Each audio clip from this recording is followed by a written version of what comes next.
when we talk about collective memory, we tend to think there's something like Kurdish collective memory or Turkish. But the reality is, of course, much more complex, and people with different worldview, with different political affiliations, have a very different access to the past. Do you want to go with a support of Talat Pasha or Enver Pasha, or do you go with Ahmed Reza, who said like that to carry out the Armenian genocide is neither condoned by Ottoman law nor by my conscience? So I literally have the quote where they said, "How could the Turks betray us?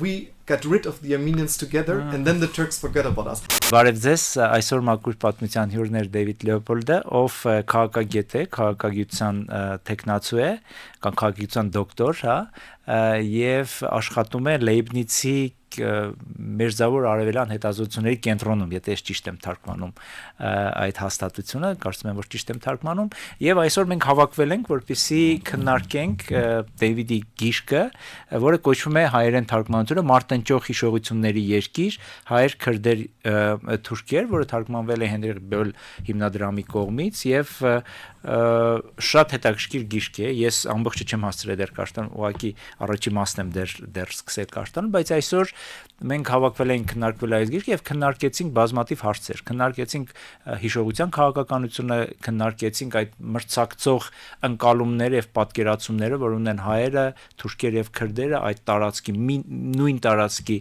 վերաբերյալ, մենք քննարկեցինք ինչպես տարածքում գտնվող հուշարձանները, կիսավեր նույնիսկ հուշարձանները կարող են ազդել ընկալումների վրա։ Մենք քննարկեցինք ինչպես է փոխվում այդ հիշողությունը ժամանակի ընթացքում եւ նաեւ մի քիչ անդրադարձանք այսօրվա օրերին, փորձելով հասկանալ ինչ է կատարվում Թուրքիայում եւ արդյոք Թուրքիայում հնարավոր է այս թեմաներով խոսել եւ այսպես շարունակել խոսել հայոց ցեղասպանության մասին եւ ուր ենք մենք այսօր։ Անպայման դիտեք այս հաղորդումը, շատ հետաքրքիր է ստացվել, այն անգլերեն է, բայց ինձ թվում է, որ դուք կարողանաք այն ընկալեք եւ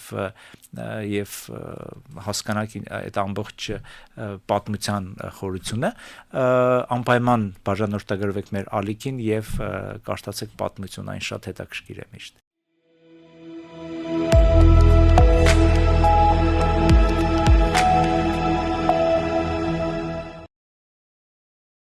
Hello, David. I'm very happy to have you here, and I want to mention that it's first English language podcast. We didn't have podcast in English, but let's try, and we will see. How it goes. Thank you for the invitation, Soren. I usually don't. I don't usually do this kind of thing, but. Since your time was limited, I want to apologize that I haven't finished your book yet. I started yesterday. I spent my evening yesterday reading this book, and I read a bit. But it's just I want to apologize if some silly questions come up. That's I just to let you know. And the very first question, and I think a broad one. But also a way to introduce our audience to the topic. What is this book about? This book is about the competing memory narratives of Kurds, Armenians, and Turks in a geography where these three national narratives collide, and that is the area around Van and Bitlis. Why colliding? Because officially it is part of Turkey, as part of Turkish territory, but at the same time it was imagined as a centerpiece of a former Western Armenia, and it was also regarded as one of the main sites where also Armenian statehood was defended, right, in the defense of Van. And however, at the same time, during the Cold War, with the emergence of the Kurdish national movement, it more and more shifted under the hegemony of a imagined northern Kurdistan, again with the region around Van, Lake Van, as a crucial focal point. Yes, and now it's demographically it's more Kurdish, right? Exactly, now it's more Kurdish. So in some sense, basically the genocide is this event that links both together, because it both annihilated the dream of a Western Armenia and it concentrated Kurds in the region and created by this the demographic precondition for Kurdistan. That's why you called this book Embattled Dream Lens. Yeah. Yes, and it was that specific moment you wanted to stress, right? Exactly. And your approach blends ethnography just discourse analysis, historical research. What kind of exactly? So the book methodology you used? Yeah, one could say the book consists of 3 different parts, of which the ethnographic part is the center part, the oral history part is the main part, but the first 2 chapters of the book, they are more what we could call a historical context. So we'll talk there more in detail, I guess, about a kind of comparative study of collective violence and genocide and a comparative study of the different national movements. So this is more kind of the, one could say, pure historical part. Then we move to the more political science part, where I do a discourse analysis. I look at how history is remembered in school books and official speeches. And then in the main part, the third part, I look at what I call bottom-up micro-history. So I look at like the specific oral history that is cultivated both by the descendants of genocide survivors in Armenia and by those who currently live in the region around Van. That is mainly Kurdish populations, but also we have some Turkish populations, some people of Assyrian descent, Armenian descent. So, yeah. And what were the methodological challenges you faced? Maybe some challenges you encountered? The first, I think, big challenge was to relocate descendants of a specific region. So before that, I knew that I would want to focus on the region of the former Bitlis and Van province as being at the heart of this embattled dreamland. But first, when I came to Armenia, I had to understand, where are mainly descendants of Vanetsis, of Mushetsis, of Baretsis living. And so the first big challenge, and which I could solve largely thanks to the help of local ethnographers like Hasmit Kanasian or also Simbat Hakopian, was to be able to find basically the communities in the different villages, mainly in the Armavir region, Aragat-Soten region. That was, I think, the first challenge. The second challenge was more on the level of language. I knew Turkish before relatively well because I studied there, but my Armenian was relatively poor at the beginning, so I had to really do kind of crash course from zero because all the interviews were conducted in Armenian. And the third thing, I think, was more of an ethical issue, which was how to be transparent specifically with interviewees in Turkey about the actual intention of the research, right? Because obviously we talk here about the genocide, we talk here also about massive forceful displacement of former populations. So the question was specifically how to use this G word, specifically with interlocutors who were, for example, from radical religious groups, from radical national groups also. There were, of course, less because I was mainly working in the Kurdish region, but we know also that the more conservative part of Kurdish population can be very pro-government and very very apologetic regarding and also the perceptions of Kurds are also very interesting. How they accommodate their violent past with some kind of apologetic present, or exactly. I think what we have with Kurds is something like a partial recognition, almost what we could call a remembering in order to forget. So there's a specific way of remembering the genocide that in some sense is a way also of forgetting what Kurdish complicity, the way how Kurds participated in. Because when we look at how the genocide is remembered on the Kurdish side, we see on the one hand a kind of full recognition regarding the extent of the events. There's no kind of relativization. It is called a genocide. But the main problem is, and the crucial part is like Kurdish participation. And I think there, the Kurdish narrative, and when I speak of Kurdish narrative, I mean specifically the writings of Abdullah Öcalan and publications close to the Kurdish movement. They use a kind of dual approach. On the one hand, they argue that yes, Kurds participated, but they were serving a higher agent, and that agent is imagined as capitalist modernity, which is basically regarded as the kind of agent behind Turkish imperialism. So there's definitely a socialist Leninist framing actually. And the second thing is, there is always a kind of equivalence between Kurds and Armenians created in the narrative. So both Kurds and Armenians are in the Kurdish writing referred to as the Mazlum, that means oppressed, and Kadim, ancient people. So, and in this sense, there's this idea also that Kurds were held for their whole existence at the threshold of cultural genocide, like kültürel soykırım as they call it.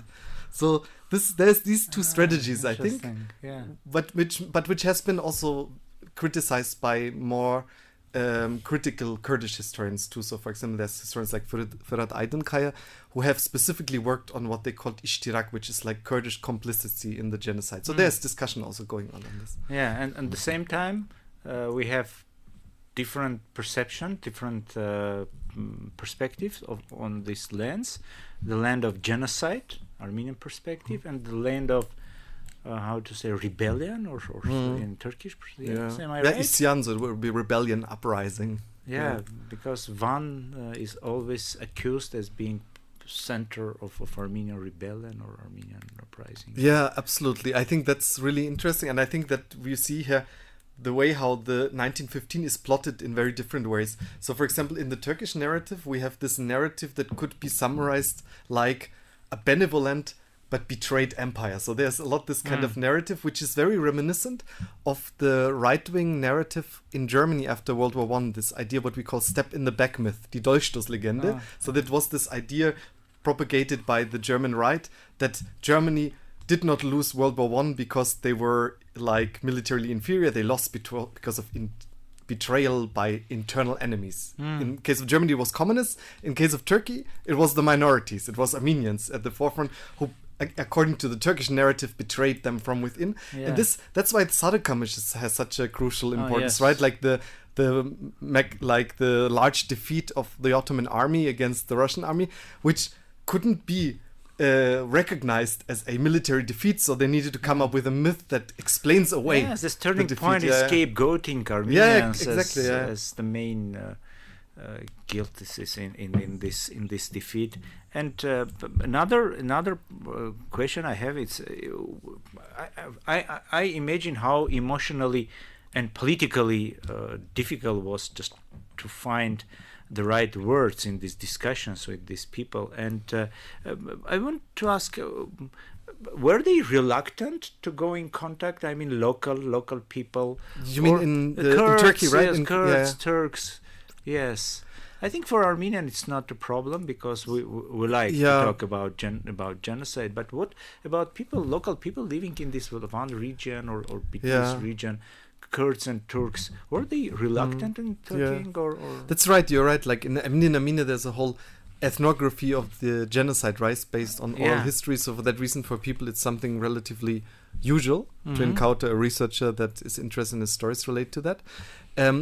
In Turkey it depended a lot on the kind of political affiliations, and that's also what I write about in the main chapter of the book, that when we talk about collective memory, we tend to think there's something like Kurdish collective memory or Turkish. But the reality is, of course, much more complex, and people with different worldview, with different political affiliations have a very different access to the past. So what I realized is that specifically Kurds that tend to come from very religious, conservative families had much more issues. And I think one of the reasons was that we know that local fatwas played a crucial role in instigating also Kurds during the genocide. So we know that there was this religious dimension in mobilizing people, and for people who continue to be very religious, it's very difficult to accept the degree to which also religious institutions played a role in facilitating the genocide. I think that is a problem. Whereas for those who are closer to the Kurdish movement, to the secular Kurdish movement, they are often even opposed towards the old sheikhs, towards the old religious leaders. For that reason, it's for them not so difficult, because they don't feel that they stand in continuity with perpetrators. But for those who feel that they stand in continuity, it's very difficult. And so to summarize, you have three main characters of these books. They are Armenians, Turks, and Kurds. Yeah. But when I started reading your book, the first part was about Circassians. Yeah. Another, how to say, critical outsider of the story. What about Circassians? Exactly, yeah. So what I tried to do is the following, because we have, of course, sufficiently well-developed historical research on the genocide. I mean, after works by scholars like Tana Akçam or Altsuni or Adrian, I think there's no real need on the large master narrative. We have really good scholarship. But I was interested more in what I would call a history of ideas of the genocide. I wanted to understand how did this idea even form. What idea do I mean? The idea that you have loyal and illoyal populations, that illoyal populations can pose a risk to your territorial integrity, that they need to be subjected to wholesome deportations, to wholesome organized killings. And I was trying to understand, where do these ideas come up? I'm not claiming that the Circassian massacres were like the only incident or maybe the first, but I think there's an interesting biographical link, because what we see is during the Russian Ottoman Empire war, we see a expulsion of Northern Caucasian populations, Muslim populations, under the umbrella term of Circassians. From Northern Caucasus, exactly. right? Actually, it's a kind of group mix of Abkhazians, Ubir, Adige, Chechens also partially. And and interesting is that we see for the first time, we have this also in the diaries of like Ivan Drozdov and other kind of Russian generals. We see that there is a kind of new understanding. There's an understanding of that if you get rid of a certain population, you also get rid of a claim to land. And he also uses specifically this notion. He says in his diaries, the land was not only were populations expelled, but the land was cleared, the land was cleaned. So we have first time that even explicitly this word like chiska comes up actually. And then we see a kind of continuation. So we see a lot of Circassians themselves who come as refugees to the Ottoman Empire, often assuming to high positions within the state and also within the Teshkilat-e Makhsusa, which was, of course, the secret organization. Yes, they played a great role in the annihilating of Armenians. Exactly. Armenian genocide. So there was definitely a kind of what I would say a destructive learning process. You know, like we associate learning with something good, but you can also learn take the wrong lessons. You know.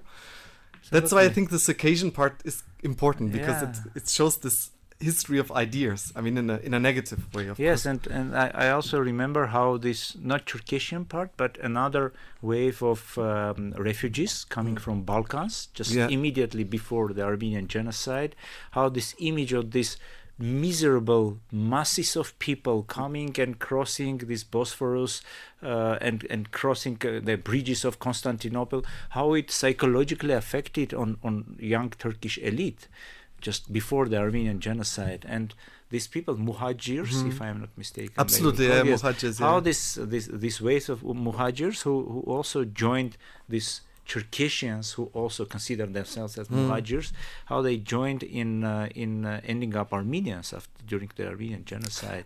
Absolutely, and I think it created also this fait accompli, this kind of like situation where after the losses of the Balkan War, Turkey knew if there will be a liberation, it will be these lands, you know? Because before that, if you had asked like Ottoman officials before the Balkan Wars, most probably they would have imagined the heart of the Ottoman Empire as the Balkans, not as Eastern Anatolia, not as the Armenian highlands. Because many of them were from Balkans. Yeah, exactly. Many of them lost their homeland, and they were in kind of search of new homeland to create. Exactly. And I don't know, Talat was from Bulgaria. And he was from Kırcalı, from a town in Bulgaria, actually. And also either Enver or Cemal were from Mytilene, from Lesbos Island, also lost during the Balkan Wars to Greece. And this search of new concept of homeland is very important in decision-making process. Exactly. And I think it's also important to understand that, I mean, there's always this risk that there's this impression that by explaining it like this, one is relativizing it. But you're not relativizing it. It's not justifying the genocide. It's just showing where, first of all, the ideas come from, and where also this kind of new idea of mass displacement and mass killing come from. Because I argue that the quality of killings and the degree of organization that we see during the genocide is fundamentally different from what we see during the Adana pogroms and other killings that preceded the genocide. And I think we're just, I think, at the beginning of trying to really explain what happened that made the genocide so specifically different from the previous killings. Interesting. My next question is about the term you use in it. You describe memory as political resource, and how do you conceptualize this memory in relations of power and territory? Absolutely. I mean, I refer specifically to resource when I speak of memory politics. There's a little bit of a kind of difficulty expressing it adequately in English, because in German it's actually Geschichtspolitik. I think историческая политика in Russian also. So basically it refers more to history, which is, I think, a more accurate term, because it's really about forging establishing a certain historical narrative, whereas the memory itself is more related to the actual oral history, I think.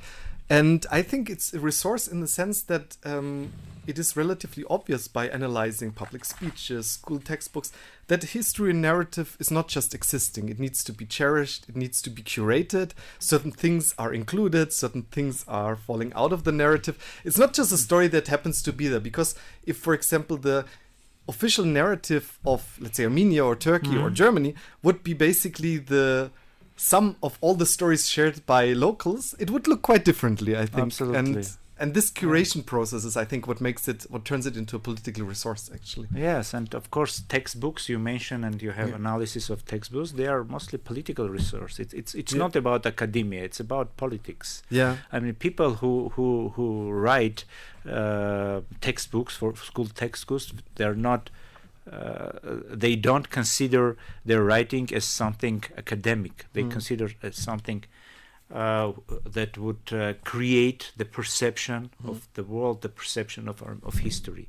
And okay, coming to the physical landscape, just this territory, the ruins, abandoned cities, and as an acts of careers of unresolved historical trauma in your analysis. My question is, what role do physical ruins, I mean churches, I don't know, schools, cemeteries, play in contemporary memory politics? What do you think? Are they bridges for battleground or? Yeah, I think there are kind of two approaches which I both show. One is that to think of them as a kind of aide de mémoire, a kind of like things that help to recall a certain repressed past, right? Like, when people you can write Armenian history out of Turkish textbooks, but then you encounter like ruins of Armenian churches, like in the specific regions, which they can be physically erased, but as long as they are there, they are some reminder.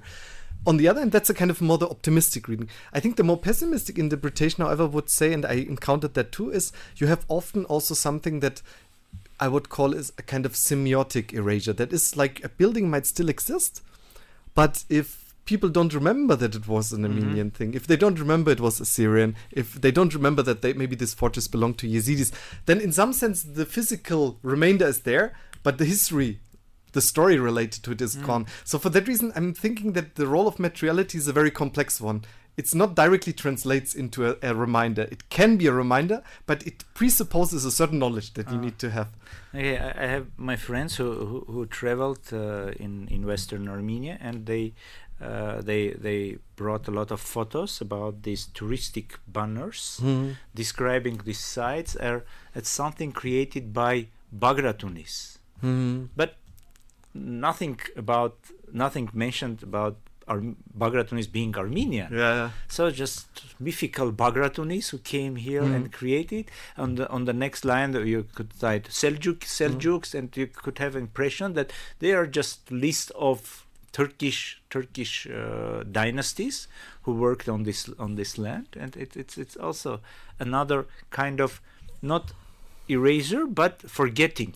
Absolutely. This is a great observation. I was just wanting to say something very similar, which is what's interesting is that by Armenians being written out of the history textbooks, what is left of Armenians and also Assyrians for that matter, in some sense appears like a very distant past for many people living there. And I think that's interesting. I mean, we talk about ruins that are basically a little bit over a century old. Some of them, I mean, when we talk about the latest churches, some of them are much older. But the thing is that the erasure of Armenians is 110 years. But the thing is, when you talk to people, because the whole Anatolia is, of course, cluttered with historical remains of ancient civilizations also, like, that go back to the ancient times of the old Greeks. And you realize that with a lot of people, there seems to be, they lose this kind of sense of distinction, as if, like, the churches of Armenians that were like abandoned during the genocide 110 years ago stand in the same continuity with ancient temples of 2000 years ago. And I think that is something very interesting, because once they are outside of the history narration, they are outside of time. And that is something we see. Yes, and they're not even so important to be destroyed entirely, right? Yeah, I mean, that is the big challenge, because on the one hand, if they consider them dangerous, they would destroy them completely. Yeah. Am I right? But I think they have also, in some sense, it might be even subconsciously, but what they do applying is actually a very imperial approach, which is the imperial approach is not to destroy the cultural spoils of your enemies, but you appropriate them. So in some sense, I think that's what we see also often, right? Because you see also a lot of conversion of churches into mosques. So in some sense, they are just, it seems more like acting like the old empires. And you know what I just remembered? I remember that during the 1921 Kars negotiations of the Treaty of Kars, the Armenian delegation, the Armenian representatives, requested that at least the ruins of Ani be considered for inclusion within Armenian borders. And the answer but they failed, of course, because the Turks were unwilling even those to cede even those small lands, small pieces, which held no particular significance for them. You know, for Armenians, Ani was everything. Ani was symbol for them. Turks had no interest in this parts, or maybe they understood how important it for Armenians, and that's why they rejected. I think that my impression, I mean, this is speculation here. Here we diverge from historical analysis, but I could imagine it might be related to this like Balkan experience that you mentioned before, which is that I think that what happened in the Balkans, the Ottomans lost territory which they never considered they could lose, which is very different. It's actually much different from losing Ani. If they had lost actually Ani instead of the territories in the Balkans, it would have been not that traumatic. But they lost already territory that they considered the heartland of their empire. And I think there was just this approach that they thought, now that we will not renegotiate even 1 inch of Turkish territory. I think it can be explained from this, in some sense, retaliatory and also defensive stance. In some sense, it's also a very defensive policy.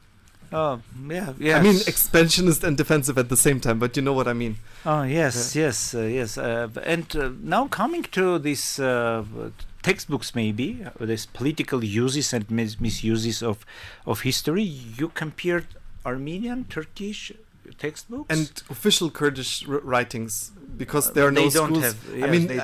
Writings that belong to the Kurdish movement, basically, like, because in the absence of school textbooks. Okay, so in Turkish textbooks, you found denial or ignorance, or just when they tried just ignored what happened with Armenians? I think it's a mixture of ignoring and reversing. I think what you have in the Turkish textbooks is specifically with regard to like the genocide, even a reversal. So in some cases, there is a kind of partial recognition of, yes, some Armenians died, but Armenians killed more than we killed them. So there's this almost even this reversal. So it's not a full silencing, but a real reversion of the narrative. Even competing around just numbers. Victims. Yes, numbers of victims, numbers of victimization. Yeah, it's another interesting moment. But it corresponds to this larger Turkish master narrative of the shared pain, right? Of this ortak acı, which was very much pushed at that time by both Erdogan and Davut. What year it was? It was 10 years ago. 10 years during ago. The anniversary, I think. The concept of school books are still in use. So they constructed just around this concept, right? And my next question is about what do you think? Why there is no many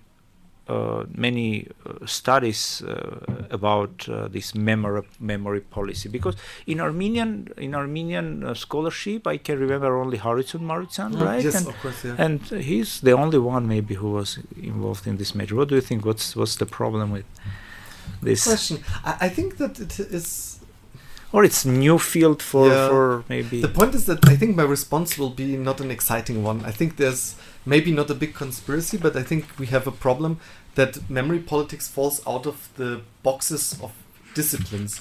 For historians, it's a marginal field, and for social scientists, it's also a marginal field, and it's very difficult because there is no real institutional structure. Whereas I think it is a really important topic because we look at history not only as a historical fact, but we look at it as a kind of political resource, the way it is plotted, the way it is used, which I think links together, of course, the field of present-day politics and history.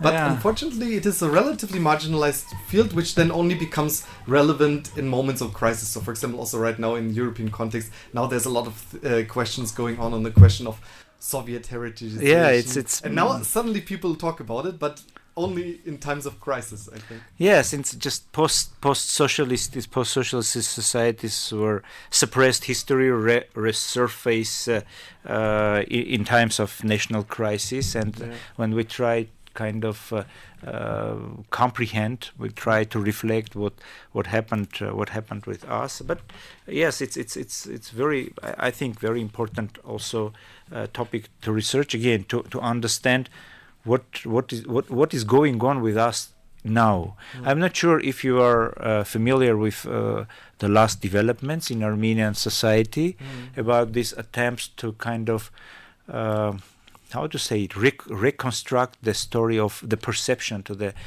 topic of Armenian genocide. You know, these debates, these discussions. The only thing I know is that the topic is not anymore brought up as a kind of diplomatic issue with Turkey. I think this is it's but I'm not too familiar with what's going on specifically in the field of like history textbooks. We don't know what kind of history textbooks we will have because they are in the process of adaptation. Yes, if I'm not mistaken, there are some textbooks, and now they are in process of evaluation. And let's see what kind of textbooks we will have, because we see the change of political rhetoric of Armenian leadership. And even if you compare some April 24th, how to say it, commemoration days speeches of Armenian leadership, you can see how it changed, and of course not all of Armenian not all of Armenian historians are happy with these changes, and because, you know, at the end of the day, we had already established narrative of the story, and now it's a bit challenge. And what do you think, how this historical memory of this lands, memory of this lost lands and Western Armenia changed throughout the Soviet period and post-Soviet period? What do you think? Well, do you have? I have actually sections on this. Of course, it's an interesting thing because, as we know, until the 50th anniversary of the Armenian genocide, the topic was a very silent topic in Soviet context. Specific during Stalinism, it was absolutely absent. There are some fragmentary references in some works of Guggen Mahari, for instance, which I'm also quoting. But apart from that, sometimes it was even prohibited. Yeah, absolutely. And I mean, there was at some point, I think, this kind of, I do not know to which degree it was an actual historical promise or whether it was a myth, but that Armenians were brought from Lebanon and Syria with the promise that they might get resettled. There was this kind of, Stalin's plan to potentially take back post-war period.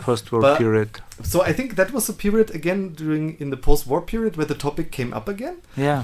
But then I have a feeling that specifically after the first Karabakh war, we have a kind of divergence between present-day Armenia and the Armenian diaspora. I think for the Armenian diaspora, I think it remained a very crucial part. I have a feeling for Armenia, and I think that's also largely, I think, what Harusu Marutian is arguing, that basically, in some sense, the first Karabakh war was also a kind of endpoint to the genocide, in some sense, that it kind of turned the story of absolute victimhood and the story of a kind of national liberation, which changed something, I think, with regard to Armenia, because suddenly the Armenian narrative in Armenia was more of a positively connotated heroic narrative, whereas the diaspora narrative remained a narrative of basically loss and suffering. And I think there we have this divergence. I do not know yet how it will play out, however, now currently, right, after in the aftermath of the second war, and specifically after more importantly, the full ethnic cleansing of Artsakh, right? So what happens after this?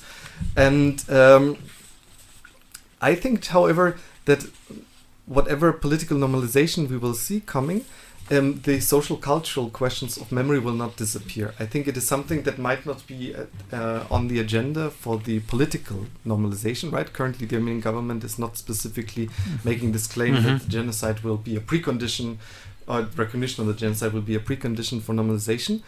But this topic will come back, and I think it will also come back because the topic is also haunting Turkish domestic society, and this is what I'm trying to show in my book. Because often when we discuss the genocide in the context of Armenian-Turkish relations, we discuss it often as a topic of international relations, diplomatic question, you know. Yeah. It is also. But I think it is much more interesting to look at it from the perspective of a domestic historical issue, because many Turkish citizens are the descendants of both victims and perpetrators alike, right? When they go back, and I show this in the book also, when they go back in their biographies, they see that one grandfather was active as a perpetrator, one grandmother might have been even an Islamized Assyrian or Armenian. So we have all these stories that have been discussed more and more vividly over the last 15 years, I would say. So for that reason, I think Turkey also needs for itself a coming to terms with this history, not only for its relations with Armenians, but also for its relations with its own multi-ethnic society, right? And we're talking not only of Armenians, but also of Alevis, of Kurds, of other minorities. Yes, and some scholars argue that recognition of Armenian genocide can be precondition of democratization of Turkey, that this authoritarian nature of today's Turkey is kind of consequence of non-recognition of Armenian genocide and silencing some hard issues in Turkish history.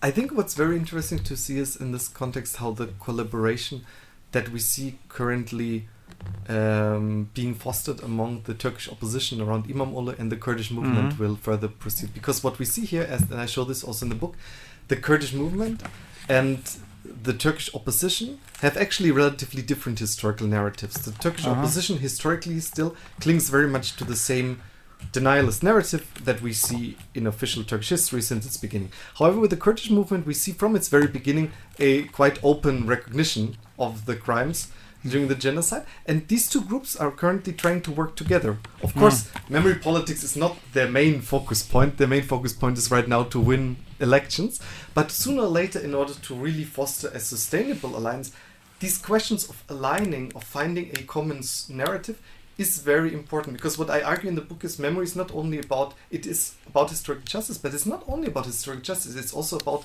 constituting societal bonds of solidarity. If groups have fundamentally different ways of remembering, it's very different for them to forge a different sense of solidarity and also to forge a different sense of a common future. For that reason, this topic will come up, I think. Yeah, interesting. Yes, interesting. And what about some connections or between Armenian genocide and contemporary Kurdish conflicts? Because usually these two conflicts, these two events, they share the same territory. Yeah. Right. They were going on the same land. So can we consider them as separate episodes or as an interconnected struggle for the domination of the same space? Yeah, they are definitely interconnected. You're absolutely right. I think what we see, and I tried to point that out in the second chapter, that we have a kind of continuity from the genocide until the Kurdish-Turkish war basically is taken off in the late 80s. So what we see here is that the genocide creates, in some sense, the demographic reality in which then the Kurdish conflict plays out. In which sense? The genocide annihilates the very possibility of a Armenian historical, feasible national land in that territory, right? It is the genocide that basically destroys the dream of a Western Armenia.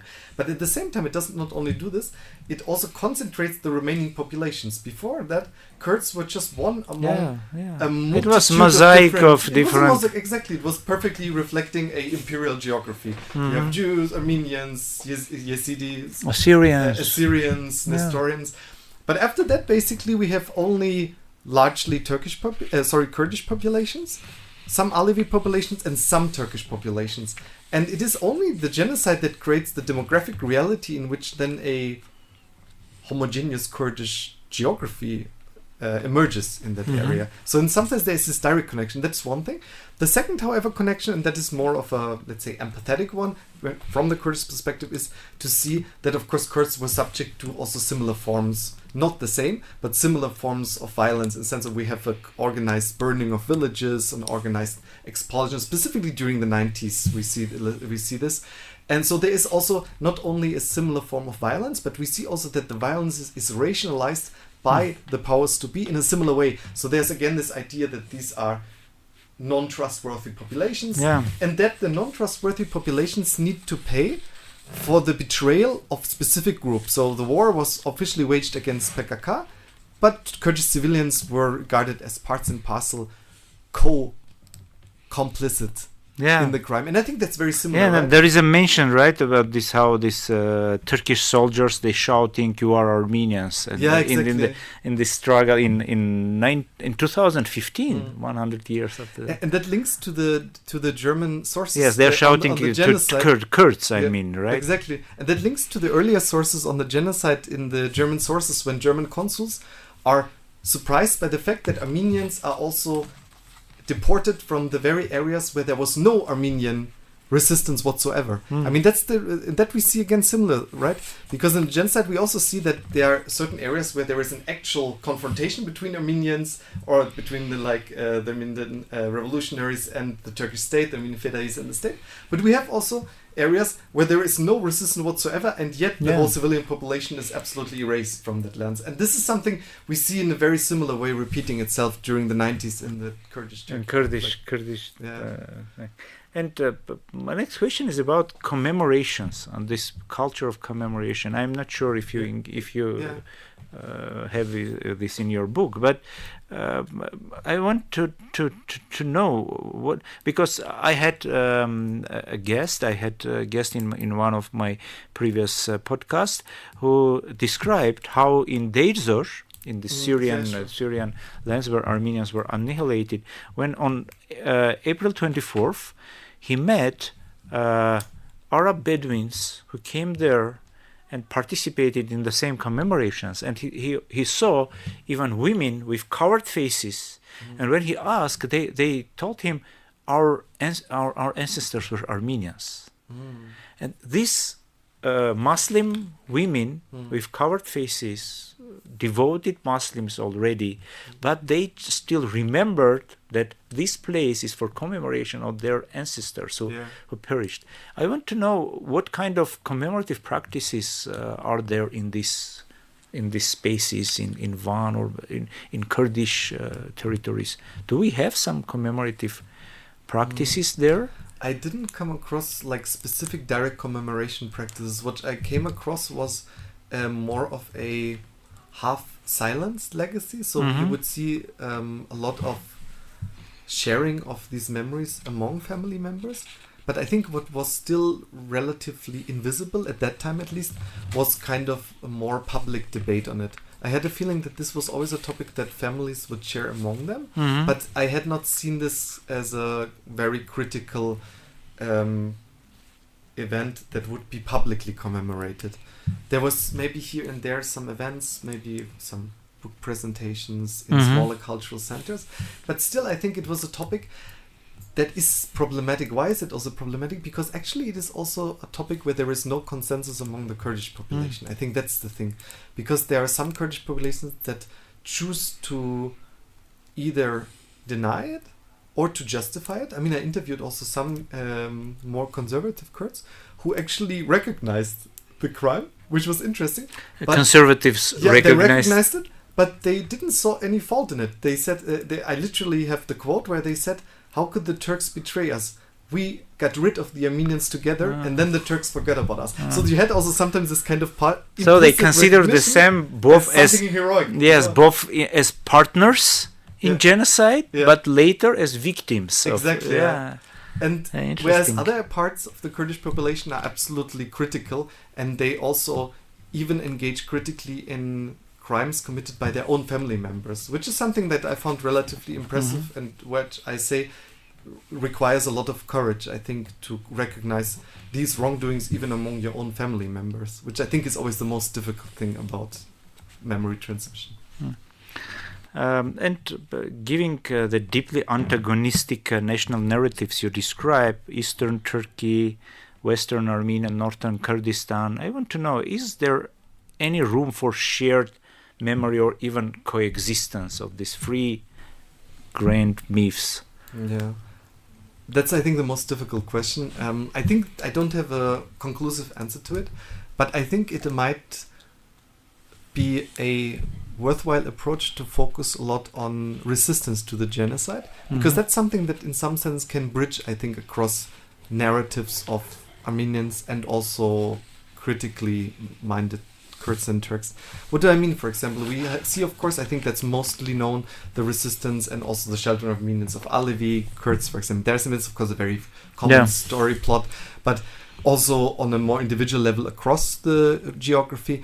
But I think what's even more important is to see the role also of Ottoman officials refusing to carry out the genocide. So we see this, for example, in the case of the governor of Ankara, the sub-governor of Malatya, the Mutasarrif, also of Lice, the Kaymakam of Lice, I'm sorry.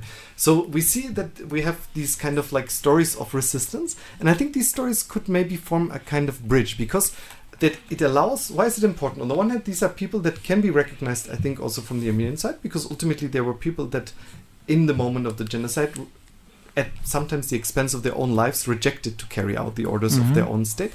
But at the same time, for Turks, I think it might be also important to find certain characters through which they can relate to their own history. Because if you're left without a history, without any heroes, it's very difficult. Yes, and it would be even chance for them to identify themselves not with the murderers, killers, but with heroes, people who rescued, who saved. Exactly. I mean, of course, there's always this risk of a kind of like going full circle and then only identifying with the resistance and kind of forgetting that in the end, a substantial part of their own society was absolutely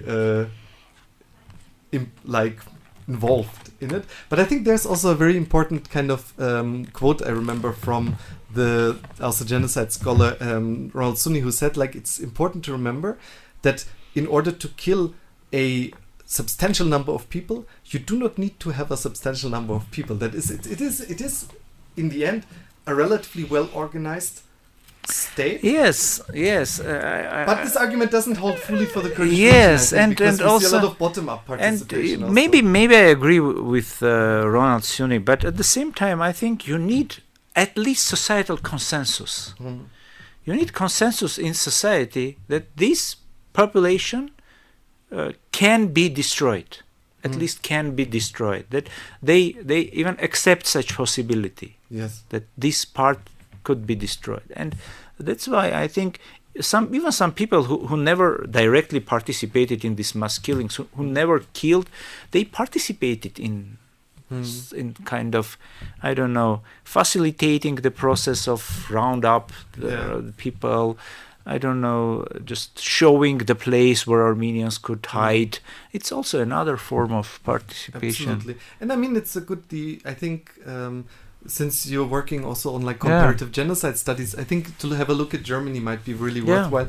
Because for Germans also, if there had been the possibility of a narrative of resistance, for Germany to accept their own history would be also unbearable. But what do we have in Germany? We have also a kind of history that builds a lot on those who resisted fascism. You have like the brothers Scholl and others. Without this White Rose movement. That is not to say that not a substantial number of Germans fully supported fascism. That is a historical fact. But I think it's important to show the multitude. So in some sense, I think the solution is simply in showing the actual multitude of historical narratives. Yeah, but here we also have difference in terms, because about the Armenian genocide, we use Turks as perpetrators, but during the Holocaust, we use Nazis as perpetrators, not just ethnic name of... Whereas, of course, this framing is highly problematic because on the ground, unfortunately, one needs to admit that it was even to a larger extent often Kurds than Turks participating, which I think is very difficult from nowadays perspective. If we try to count them. I mean, there's no real benefit in doing it, but I think historical truth demands to say this. But at the same time, we see, of course, a large difference between certain parts of Turkish population who themselves were uprooted and then a very specific also elite. We specifically, when we talk about Turks, we talk about the Ittihad ve Teraki parties, right? Like the Young Turk party, the Committee for Union and Progress. This is what we mean. But you're right. I think that is maybe, and we didn't really address it. But if we talk a little bit about maybe also partially critical engagement on the Armenian side. I think that is the differentiation that one needs to make more, because I think a narrative where one constantly puts all Turks potentially under the suspicion of being genocide perpetrator will be not a narrative that will be able to gain much stronghold, I think, among Turkish society. But a narrative that specifically names the perpetrators, and we have this. I mean, we have the historical access. We know exactly who did what, right? Yeah, we have verdicts of tribunals with all these lists of people, and not only top leaders of the state or party leaders, but also even regional bureaucrats who participated in. So I think it is much easier to put people basically in front of the decision to say, do you want to go with a support of Talat Pasha or Enver Pasha, or do you go with Ahmed Reza, who said that to carry out the Armenian genocide is neither condoned by Ottoman law nor by my conscience. So we have both, and I think it's up to people to choose also. And if I'm not mistaken, he was the only person who voted against the law of deportation, right? Yes, am I right? Yeah, Ahmed Reza. Yes, being at the same time founder of the party. What's of course a really critical part with regard to Turkey, which is not easy resolvable, is even though it was not really at the heart of speeches, but we see in some sense first denialism already in the speeches of Atatürk, and I think that's a critical part, because of course it's still a kind of person that is enshrined in the national narrative. And that I think is on the other hand, however, we have already critical engagement with the early Kemalist period, right? For example, currently in Turkey we have a critical discussion on what happened in Dersim. So there is some discussion, but that is of course a historical fact that one cannot change. I mean, Atatürk himself speaks about foundational basics of the state, and yes, Mustafa Kemal was person who just created this historiography, modern Turkish historiography in his... That's why Akşam is also right to say that it is the foundational crime of Turkey in the end. Yeah, you're right. And what I wanted to say, it was my mind. But anyway, what about current developments? What do you think? Do we have chance for more active discussion on this issue, the issue of Armenian genocide in Turkey or not? Because, I remember when Erdogan just came to power, the first years of his coming, being prime minister of Turkey or so, the topic of Armenian genocide was opened, and discussions started, conferences in different Turkish universities, but in the last years it's just all of them were shut down. What do you think? Do you see some I don't know, hopes in this matter or not? I mean, I always approach things, or try to approach it more optimistically, even though the situation doesn't instill much hope currently, because we see again massive repressions, however with less of political resistance than we saw during the Gezi protests. So in this sense it is indeed not a very hope-inspiring scenario in Turkey.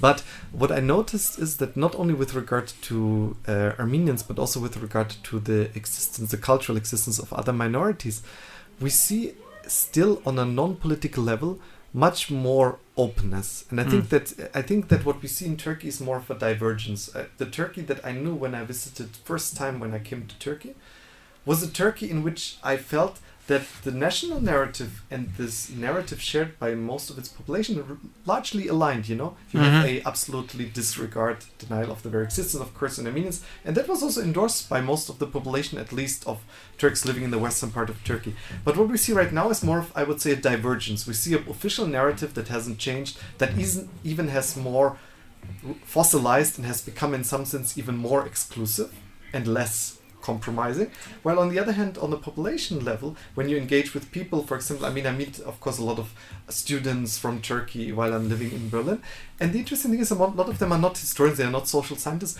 but of course I'm relatively open about my research I'm doing. I also name it by what it is, a genocide, and actually some people even pick up the word. Some people don't use it themselves, but you feel it's not the most outrageous thing that they heard, 15 years ago that would have been a reason for never talking with each other, at best, maybe. So there is, I think, something happening on the societal level that still has not translated on to a political level. That's how I perceive it. I see. And I just was thinking about your next project. You should write about Constantinople. Armenian Polis, Yeah. Greek Constantinople, or Turkish Istanbul. Another battlefield of memory. Yeah, that's true. And Yeah. not only of Armenians and Turks, but also of Greeks, Greeks, right? yeah. Of Jews, also like Sephardi Jews. Yeah. And again, being in Polis, in Armenia we usually call it Polis even now. Being in Polis, I saw the scale of Greece heritage in this city in now. You're just walking in the central part of in Asian part of mostly in Galata, for example, and you see these buildings with Greek inscriptions, and so it's very, very interesting how these different myths, how these different perceptions, how these different memories can find each other, can overlap, and can conflict. Yeah, there's a very great book actually by a colleague of mine, Malte Fuhrmann. He wrote specifically on the 19th century Constantinople, not only Constantinople but also Thessaloniki, as this like late Ottoman cosmopolitan spaces where all the different cultures come together, but also as this kind of circuits through which Western modernization happens in the empire, right? I mean, modernization doesn't arrive at the Ottoman Empire, but it arrives specifically at the ports. So in Constantinople, in Smyrna, in Constantinople, in Thessaloniki, and that's why these cities are very interesting. And you have a lot of these kind of, specifically in this period where culture is in flux, you have a lot of kind of things that from nowadays perspective seem almost like paradox. So for example, you have like women in hijab who are sitting and drinking beer in a beer garden that just recently opened in Constantinople. So you have a lot of this kind of renegotiation of culture that has not really been fixed yet, which is even nowadays difficult to imagine. Okay, David, thank you very much. I think it was it would be interesting for me to continue this book, and I would recommend my audience to find. Do we have this book in bookstores? The book is actually not commercially distributed. It is, but there are free copies available at the Heinrich Böll Foundation, because since it was translated by the funds of a foundation, they have not the right to sell it. It's which not is even for better, sale. so it's for free. Yes, it's for There are free. copies If you are interested in having this book, you can visit maybe Heinrich Böll Foundation and took it. And just to inform my audience that David speaks Armenian also very, very well.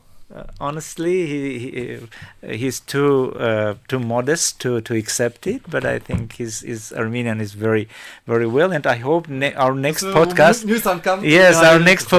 Our next podcast will be in Armenian. And my last question, I have a traditional question that I ask all my guests: why study history?